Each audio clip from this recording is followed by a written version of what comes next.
Събитията в това предаване представят разкази на очевидци. Някои имена и подробности са променени с цел да се запази анонимността на участниците. Жена и дъщеря й са преследвани от витаещ дух.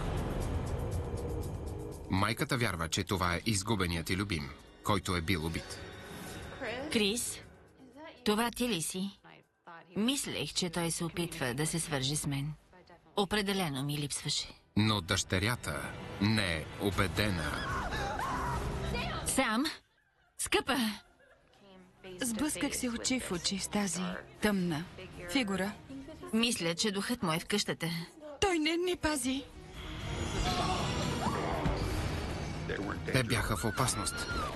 Това нещо не искаше да си тръгне. В Америка съществува истинско зло. То се спотайва в най-мрачните сенки, в най-обикновени градчета. Между видимия свят Има някой в стаята ми. и нещата, от които се боим. Има врати. И когато те се отворят, кошмарите стават реалност. Истории за духове. Синсинати, Охайо.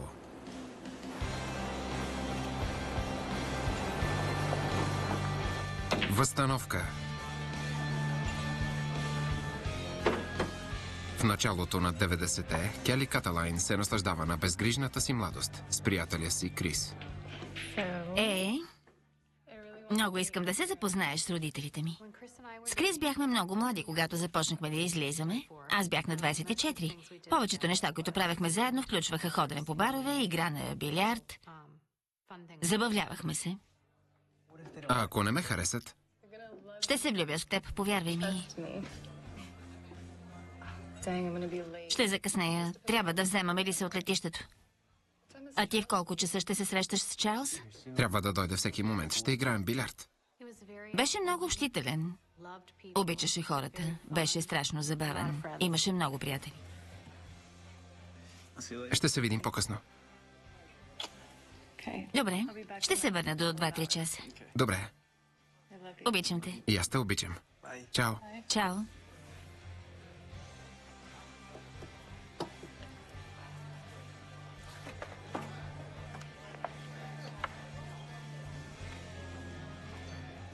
Ей, приятел! Това място е запазено. Приятелят ми идва насам. Какво ми каза? Това е столът на приятеля ми. Сега е мой. Този създава ли ти проблеми? Виж, не искам проблеми. Просто ме остави, махни се.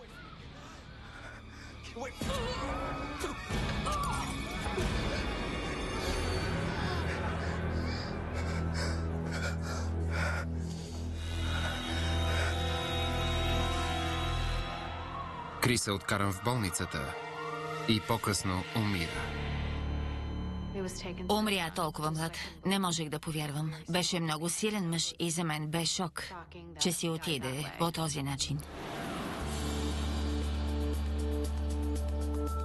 18 години по-късно.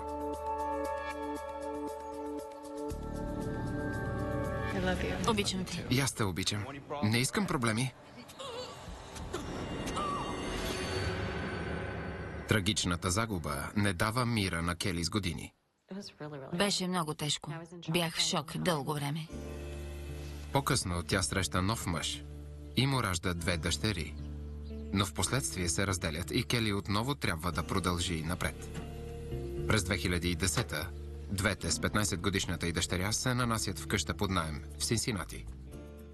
Здравей, мамо! Ето те и теб. Чаках те. Исках да чуя всичко за първият ти ден. Седни. Бях с 15-годишната си дъщеря Саманта, по-голямата Хедър беше в колеж. Как беше? Добре. Започвах първата си година в гимназията. Къщата беше идеална за мен и майка ми. Запознах се с 2 момичета, които не са съвсем ужасни. Не са ужасни, а? Тя е много дружелюбна, лесно се разбира с хората. Много е мила. Има много приятели. Беше страхотно дете. Аз напреднах много, разопаковах всичко в кухнята. Браво! Умирам от глад. Какво има за вечер?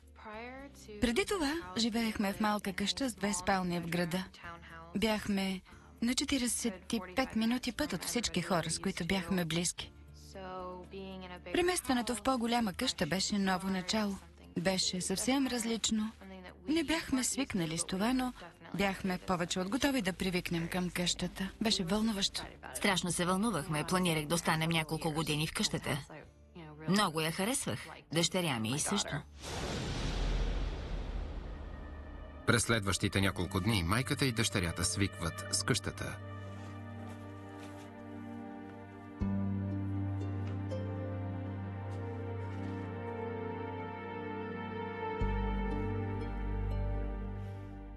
Приключваш ли? Трябва да ти вземем учебниците. Кой снимал с теб на тази снимка? О, не мога да повярвам, че още я пазя. Беше толкова отдавна. Помниш ли, че съм ти разказвала за Крис? Мъжът, с когото излизах преди баща ти. Майка ми каза, че се е виждала с един мъж на име Крис, когато е била млада. Той е починал след инцидент, сбиване в бар. Аз не го познавах, но с майка ми са били близки. Онзи, който е бил убит? Да, много е тъжно. Беше прекрасен човек. Чудех се докъде щяхме да стигнем, макар че бяхме млади, може би все още щяхме да сме заедно. То определено ми липсваше.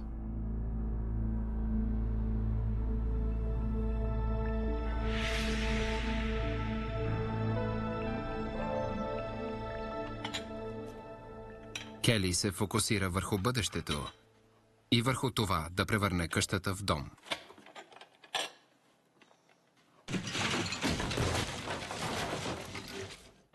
Чух шумове, сякаш някой хвърляше неща. Саманта? Да. Чу ли това?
Саманта, изплаши ме. Мамо, спокойно. Хейли пита дали ще ходя на кино до вечера. Коя е Хейли? Новата ми приятелка от училище. Всички ще ходят. Може ли? Добре. Но да се върнеш до 9:30. Добре, добре. Ще се приготвя. Благодаря.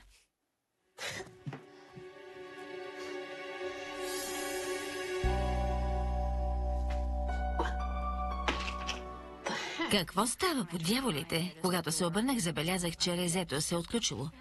Кълна се, че заключих.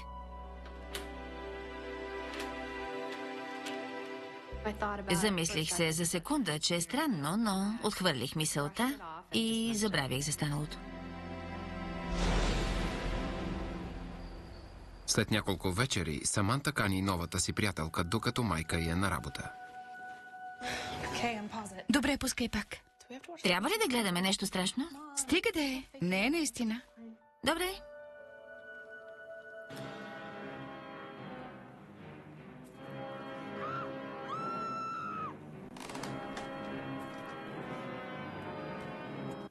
Какво беше това?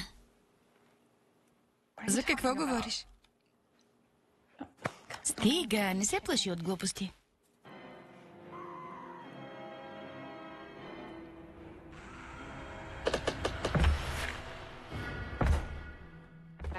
Започнах да чувам стъпки, които бяха много шумни. Все едно едър човек ходеше ядосано из къщата. Казах ти.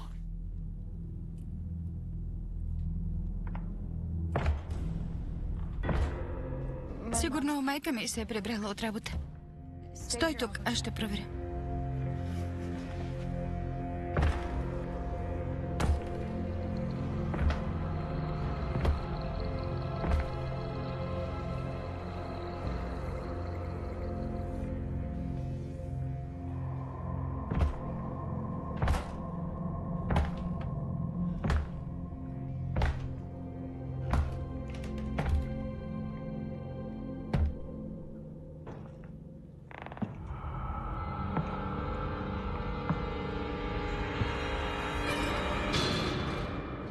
Мамо! Мамо!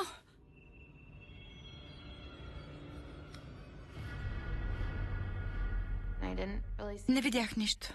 Останах там за секунда и се замислих, че сигурно съм много уморена. Мамо!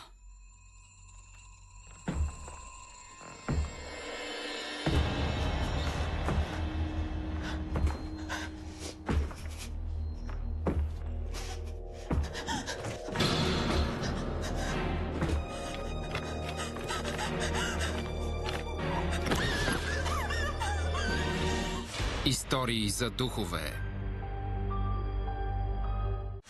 Истории за духове. Мамо! Възстановка.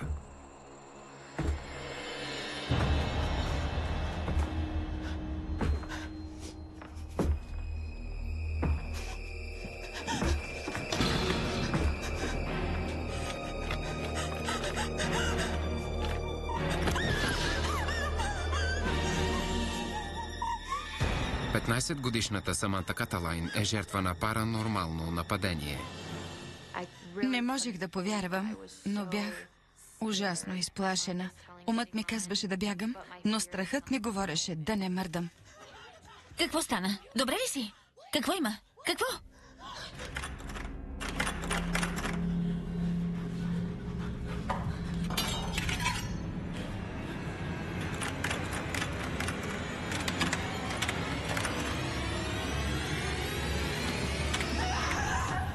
Леле, аз съм.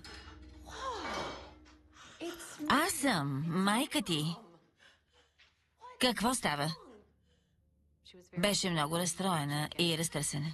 Чухме стъпки и аз първо реших, че Кели се шегува, но и аз ги чух и дойдох в кухнята да видя дали не си ти, но не беше. Чула стъпки и чантичката й полетяла от масата. Добре, успокой се. Какво гледахте? Страшен филм ли гледахте? Да, гледахме страшен филм, но това беше друго. Чухме го. Сторило ви се. Всичко е наред. Не се стори. Всичко е наред. Сериозно говоря, мамо. Не бива да гледате такива филми. Хайде да закараме Хейли. Хейли, вземи си раницата. Помислих си, че са просто изплашени тинейджери, останали сами в къща. При това нова. Мамо, сериозно. Миличка, всичко е наред.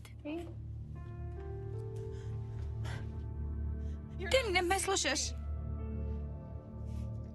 В този момент майка ми се държеше все едно. Не е станало нищо. Да го забравим, да не му обръщаме внимание. Но това ме притесни. Притесни ме, че наистина става нещо, а никой не иска да говори за него.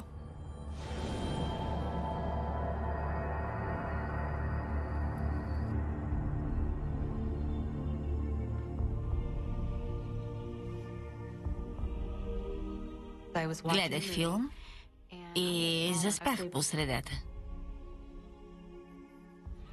Погледнах екрана и видях надпис с ярки букви "Обичам те". Гледах тренчено 1 минута и си казах, това е странно, няма нищо общо с филма. Върнах назад DVD-то и нищо такова нямаше на филма.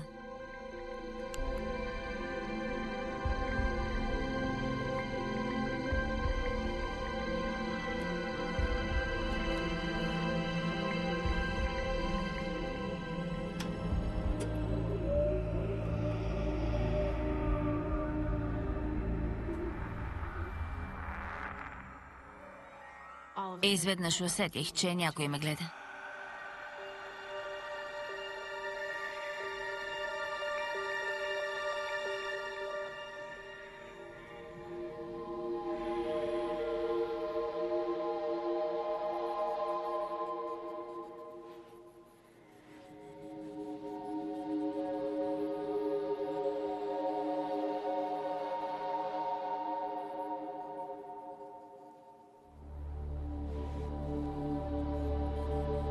Кели започва да се чуди дали дъщеря й не е права. Но ако има призрак в къщата, защо ще изпраща на Кели любовно послание?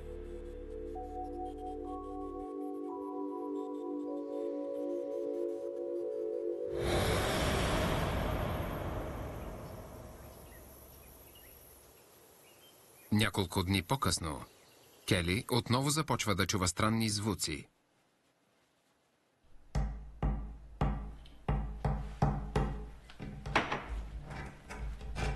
Сам? Чувах непрекъснато чукане.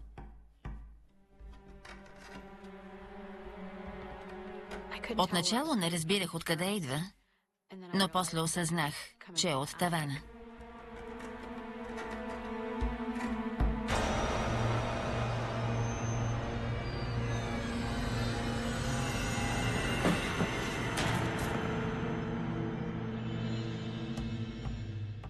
Звучеше, сякаш някой чука с пръст и казва: "Пусни ме да изляза." Тогава осъзнах, че вътре има някой и той иска да му отвори вратата.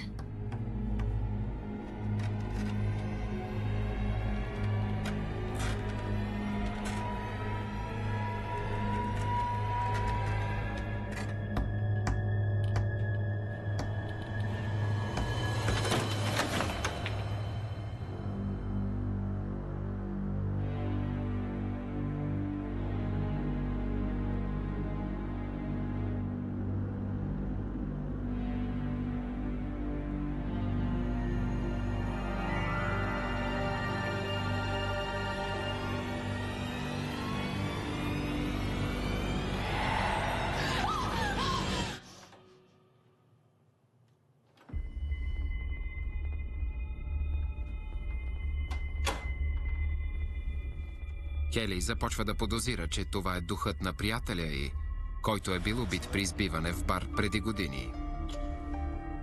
Обичам те. И аз те обичам. Чао. Махни се!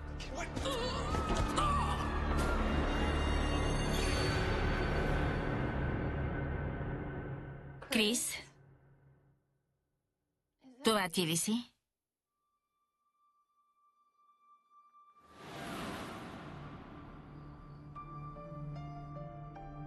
Въпреки че дъщеря й също е усетила призрак в къщата, Кели решава да не й казва за Крис.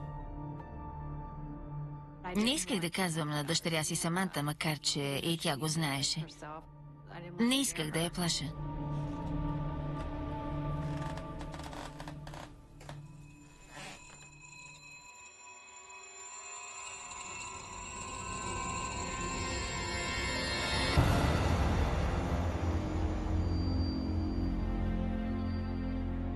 През нощта се събудих и се почувствах странно, сякаш някой ме наблюдаваше.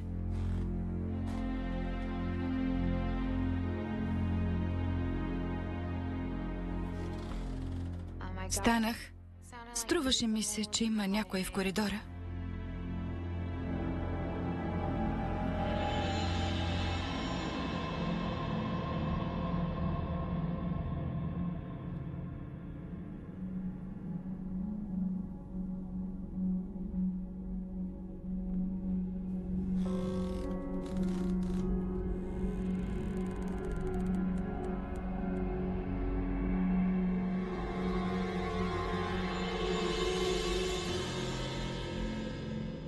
Не видях нищо.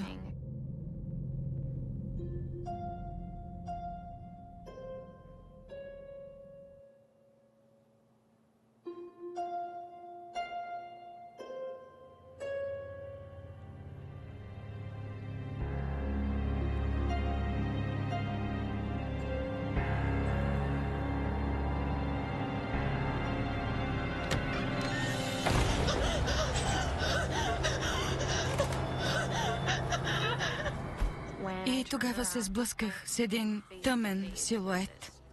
Беше много висок. Със сигурност си личеше, че е мъж. И ме връхлетя студенина. Бях ужасена.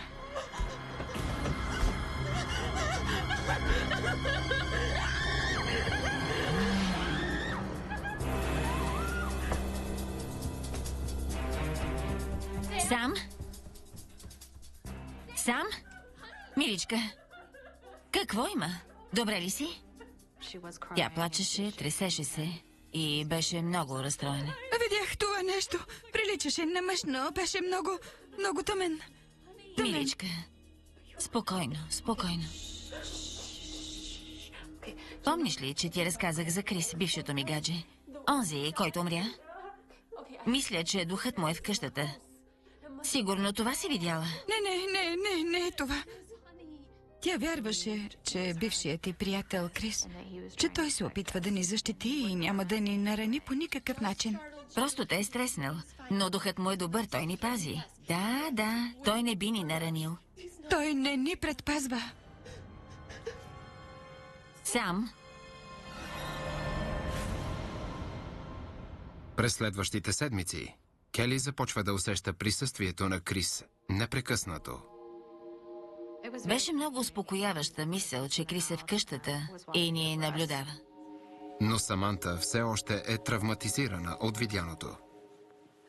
Кели прави всичко възможно, за да й помогне да се чувства в безопасност. Няма за какво да се тревожиш. Това ще те пази. Тя ми даде благословен кръст и ми каза, че винаги ще бъда защитена.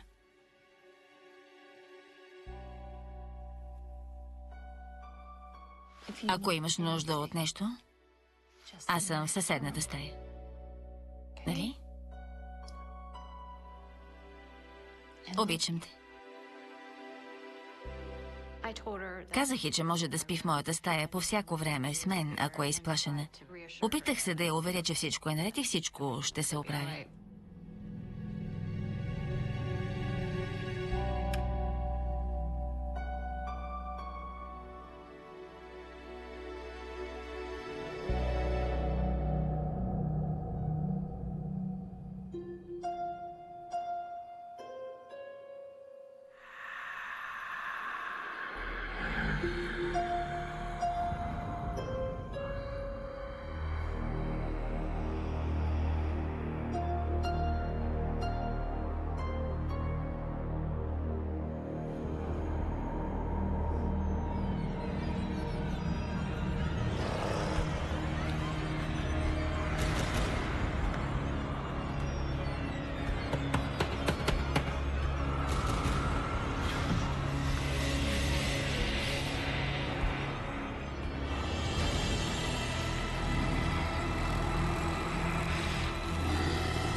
Истории за духове.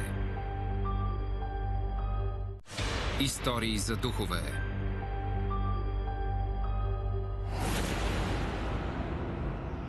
Възстановка. Кели и Саманта Каталайн не знаят, че в дома им се вихри битка между доброто и злото.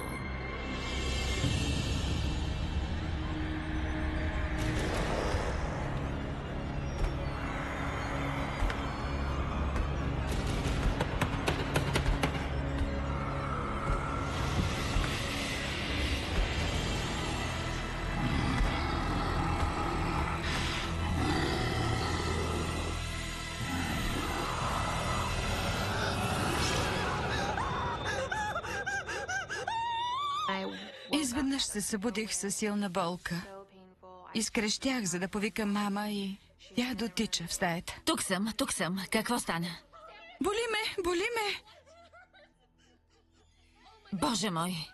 Повдигнах блузата си и имаше белези от отраскване, които бяха съвсем пресни. Това ме изплаши до смърт. Бях едновременно шокирана и изплашена. Не можех да повярвам на очите си. Тази вечер ще спиш при мен. Хайде, ела. За Саманта отраскванията са доказателство, че нещото в дома им е зло.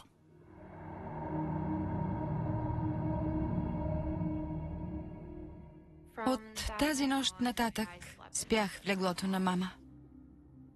Не исках да оставам сама. Знаех, че съм застрашена и изобщо не исках да съм там. Не исках да оставам в стаята си. Бях много изплашена.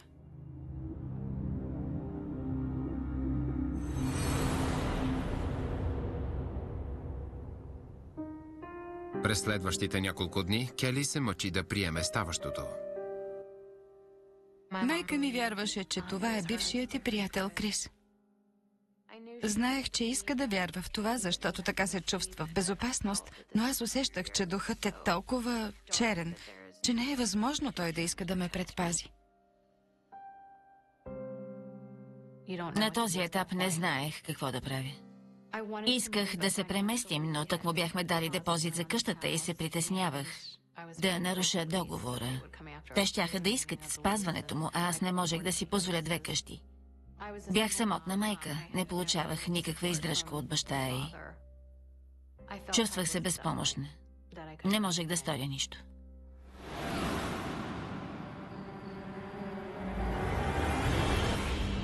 Останали в капан в къщата с злото създание, Кели и Саманта не подозират каква битка предстои на призрака на Крис, за да ги опази.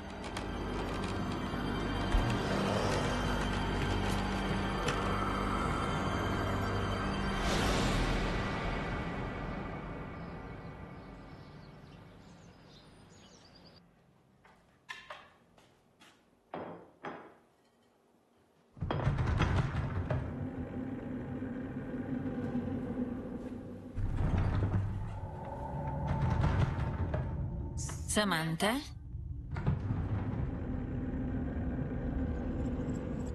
Чух шумове от горния етаж.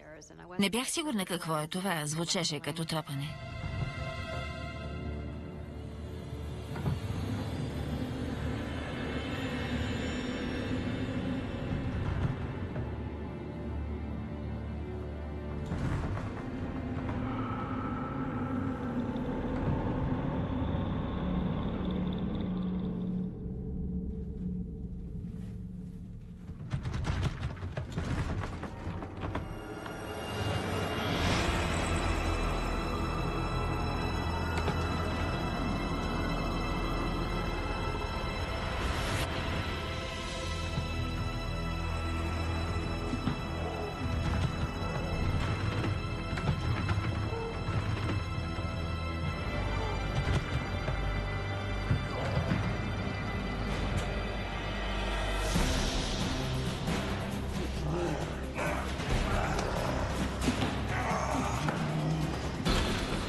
Вратата полетя от пантите.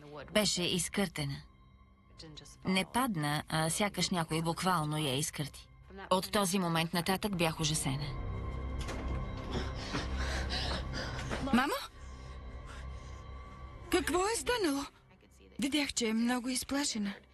Фактът, че ми го показваше, значеше, че това я е изплашило страшно много.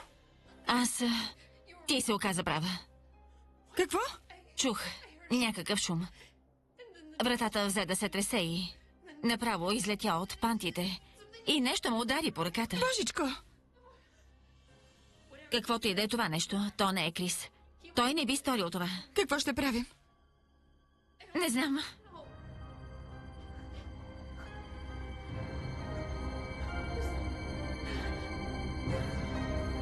Тогава разбрах, че не е Крис. Не е някой, който го е грижи за нас. Знаех, че е нещо лошо.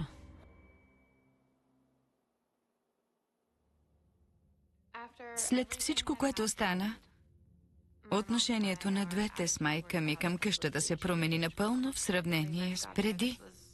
Това беше мечтаният дом, а сега, когато стояхме вкъщи, не искахме да оставаме сами в стаите. Вече не се чувствахме вкъщи. Чувствахме се като в капан, но нямаше какво да направим, за да променим положението. Изобщо не се чувствахме комфортно. Бяхме много нещастни. Кели най-после трябва да приеме ставащото в дома й.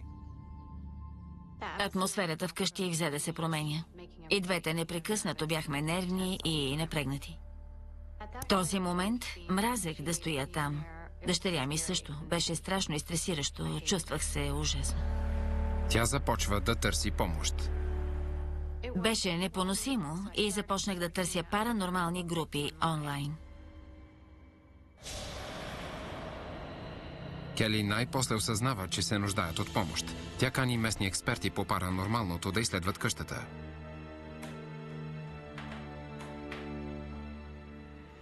Когато влязохме, енергията беше негативна, усещаше се тежест. Беше показател, че в къщата става нещо. Когато Кели се свърза с мен, стресът в гласа й беше силно доловим. Тя беше притеснена за семейството си. Врати се затръшваха, една бе затръшната толкова силно, че бе изкъртена. Имаше отрасквания по тялото. Божичко! Някой ги докосваше. 14 години съм работил в силите на реда, в шерифството и в местни полицейски участъци. Заради опита си с силите на реда, имам различен подход при изследване на паранормалното. Използвам други методи при разследването на уликите. Екипът решава да направи ЕГФ сесия. Заради нейната безопасност, дъщерята на Кели Саманта не присъства. ЕГФ означава електронен гласов феномен. В тази сесия опитваме да влезем в контакт с духовете. Улавят се звуци с цифрови записващи устройства, които не се долавят от човешкото ухо. Към дома ли принадлежиш? Природата ти демонична ли е? Искаш ли да навредиш на семейството? Какво беше това?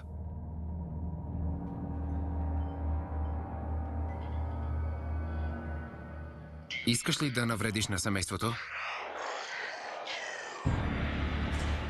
Какво беше това?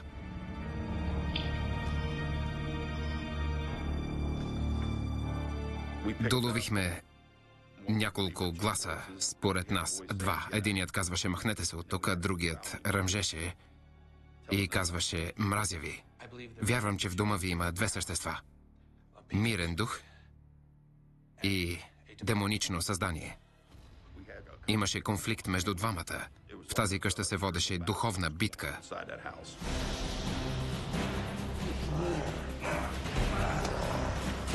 Истории за духове. Истории за духове.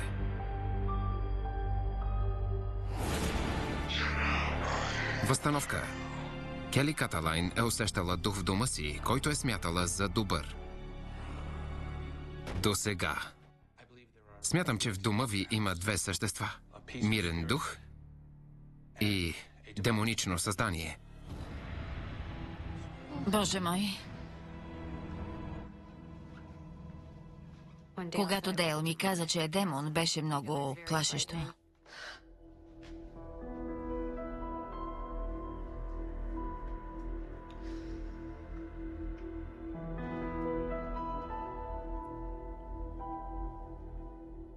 Демон? Мислех, че е Крис. Бившият ми приятел, който умря.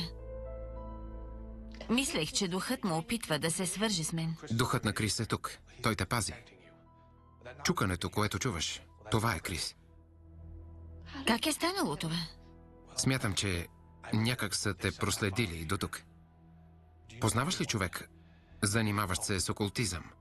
Опитвала ли си някога да се свържеш с духовния свят? Божичко, гробището. Изведнъж Кели си спомня, че е посетила гроба на Крис няколко години преди да се нанесе в сегашния си дом. Исках да получа отговори, дали той е добре. Имах въпроси без отговор за случилото се с него. Затова реших да използвам дъска Уиджа, за да се свържа с него.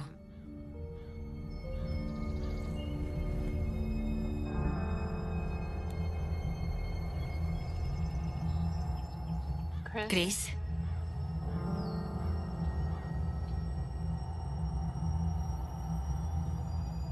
Крис, чуваш ли ме?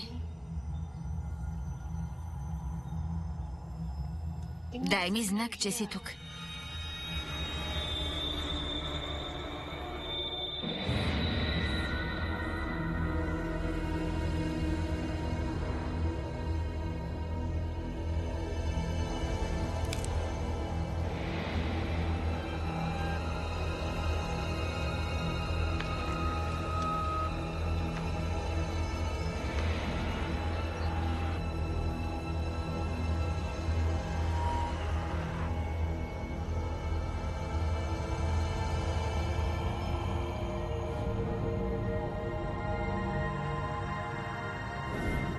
Крис, отидох на гроба му и използвах дъска Уиджа, за да опитам да се свържа с него. Дъска Уиджа? Закри ли връзката? Каза ли довиждане? Аз просто се изплаших и си тръгнах. Смятам, че без да искаш си отворила портал. Кели прекъснала връзката и си тръгнала, без да затвори портала. Това е позволило на духа на Крис да премине, както и някакъв демон. Почувствах се виновна, че аз съм го причинила. Какво ще правим? Трябва веднага да пречистим къщата. Ще ни отведеш ли до най-активната част от нея? Да.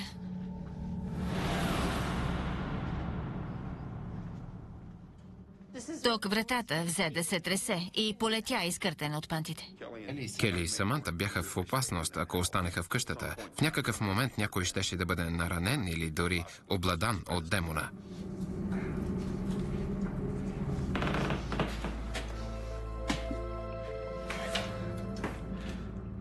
Това е молитвата на Архангел Михаил. Искам да се молиш с мен и да си твърда в молитвите си. Трябва да се върнеш обратно в дома си. Ще изпратим духовете там, откъдето са дошли, и ще затворим портала. Свети Архангел Михаил, пази ни в битката. Бъди наша защита срещу злото и примките на лукавия. Изпрати в ада Сатана и всички други зли духове, които дебнат в света и се стремят да погубят душите. Атмосферата в къщата се промени. Цялата къща стана обладана. Атмосферата стана тежка и негативна. Това нещо не искаше да си тръгне. Пази ни в битката. Бъди наша защита срещу злото и примките на лукавия. Изпрати в ада Сатана.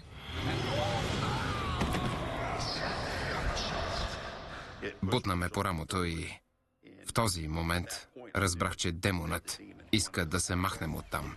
Не искаше да си тръгне. Добре ли си? Продължавай да се молиш. Свети Архангел Михаил, Трябва да си върнеш дома. пази ни в битката. Трябва да си върнеш дома. Моли се. Ти не си добре дошъл тук. Това е моят дом. Това е моят дом.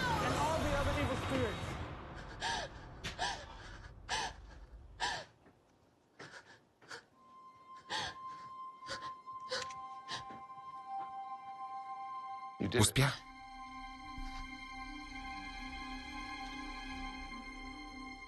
Тръгна си. Усетихме промяна в атмосферата и разбрахме, че духовете са си тръгнали, бяха напуснали къщата. Въздухът не беше вече толкова тежък. Олекна ни. А Крис? Почива в мир.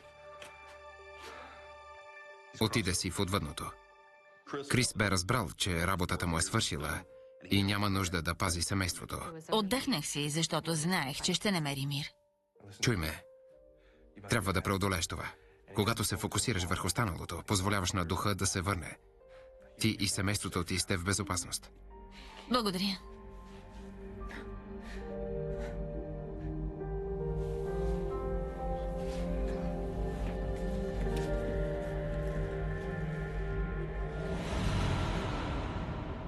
През следващите дни, животът на Кели и дъщеря й се връща в обичайния ритъм. Много се радвах, че няма нужда да се местим, че можем да запазим къщата и всичко ще е наред.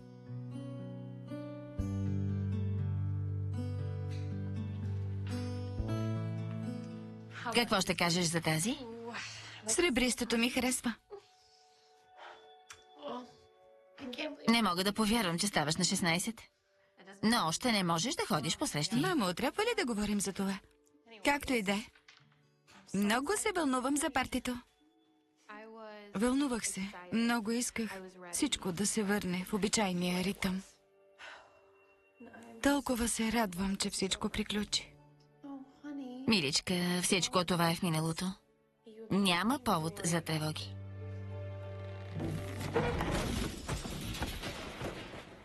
Какво беше това? Звучеше сякаш някой хвърля столове и мести маси по пода. Сякаш някой разхвърляше цялата стая. Стой тук.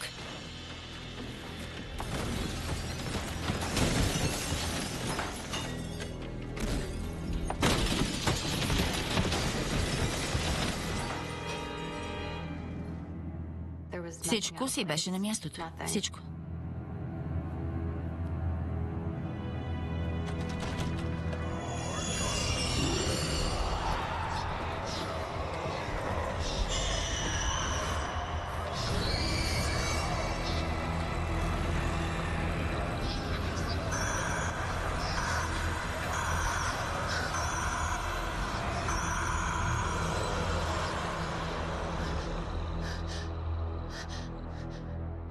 Саманта, тогава осъзнах, че нещото не си е тръгнало и трябва да се преместим някъде другаде. Саманта! Какво стана? Хайде, излизаме. По-късно ще се погрижим за това. Тук не сме в безопасност. В онзи момент осъзнахме, че трябва да се махнем. Чувствахме се абсолютно безпомощни и искахме да избягаме. Кели и Саманта напускат мечтания си дом и се връщат само за да опаковат вещите си. Мисля, че това много ме промени. Отвори очите ми към духовния свят. Не мисля, че бих се усъмнила в нещо паранормално, след като преживях това. Сега вече съм 100% вярваща. Напълно съм убедена, че един дух може да ти навреди по някакъв начин, стига да поиска и да има енергията да го стори. И това ме плаши. Не мисля, че някога ще бъда същият човек, както преди това да се случи. Мисля, че демонът все още е там. Не си е тръгнал. Преводач Ани Бахчеванова. Текста четоха артистите Десислава Знаменова, Ева Демирова, Мартин Герасков.